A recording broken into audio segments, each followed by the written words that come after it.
Tokkummaan mootummootaa akka jedhetti naannoo Tigraay keessaa yeroo ammaa ijoollee miliyoona 1.39 ta'antu sababaa wal waraansaan mana barnootaa addaan kutan.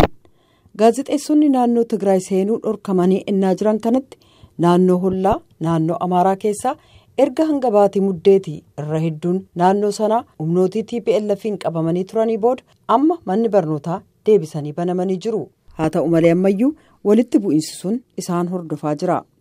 Here at Gashena Prep School, the TPLF used the classrooms as a base.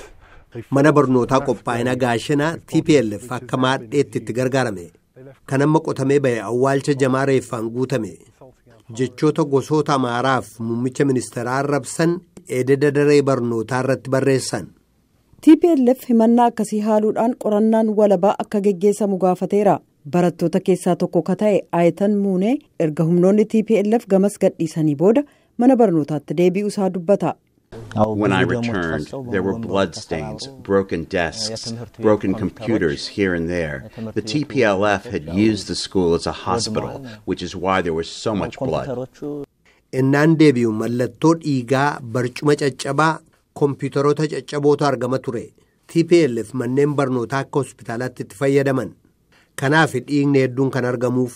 Ittaanaa hoogganaan mana barnootichaa akka jedhanitti aangawoonni awwaala jamaa qotanii reeffawwan loltootaaf siviilota ennaa lola sana ajjeefaman achi akka baasan gaafataniiru. Yaan takattuloo tamaaroochuu they refused to attend school because the compound was a total mess. Mana barnootaa seenuu didan.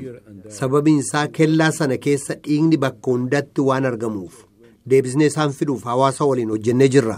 Barsiisonni manarra deemuudhaan barattoonni barnootatti akka deebi'an jajjabeessaa jiru. Gama kaabaatiin magaalaa Saqotaa cinatti tokkummaan mootummootaa sababaa lola sanaan ijoollee qe'ee isaaniirraa buqqa'aniif mana barnootaa qopheessee jira.